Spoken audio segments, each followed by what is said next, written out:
एक बार की बात है। एक छोटे से गांव में रामू नाम का एक किसान रहता था।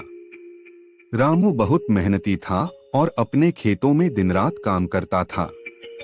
उसके पास एक छोटा सा खेत था जिसमें वह गेहूं और सब्जियां उगाता था। रामू की मेहनत के कारण उसका परिवार खुशहाल था, लेकिन उसके पड़ोसी श्यामू को यह बात बिल्कुल पसंद नहीं थी।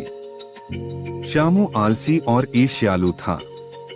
वह चाहता था कि रामू की तरह उसके पास भी अच्छी फसल हो, लेकिन वह मेहनत नहीं करना चाहता था।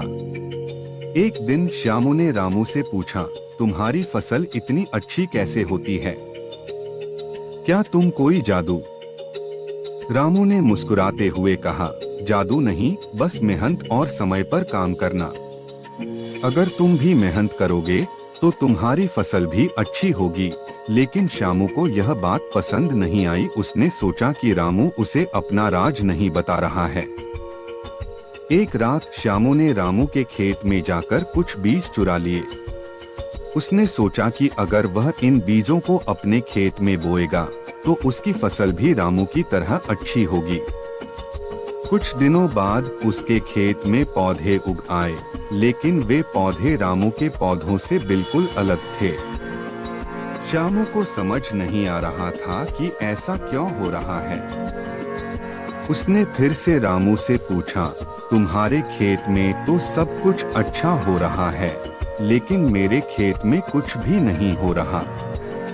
क्या तुम मेरी मदद करोगे? रामू ने श्यामू के खेत का निरीक्षण किया और पाया कि श्यामू ने गलत बीज बोए हैं। रामू ने श्यामू को समझाया, तुमने गलत बीज बोए हैं। अगर तुम चाहते हो कि तुम्हारी फसल अच्छी हो तो तुम्हें सही बीज बोने चाहिए और उनकी सही देखभाल करनी चाहिए। श्यामू को अपनी गलती का एहसास हुआ और उसने रामू से माफी मांगी। रामू ने श्यामू को सही बीज दिए और उसे खेती के सही तरीके सिखाए। श्यामू ने मेहनत करना शुरू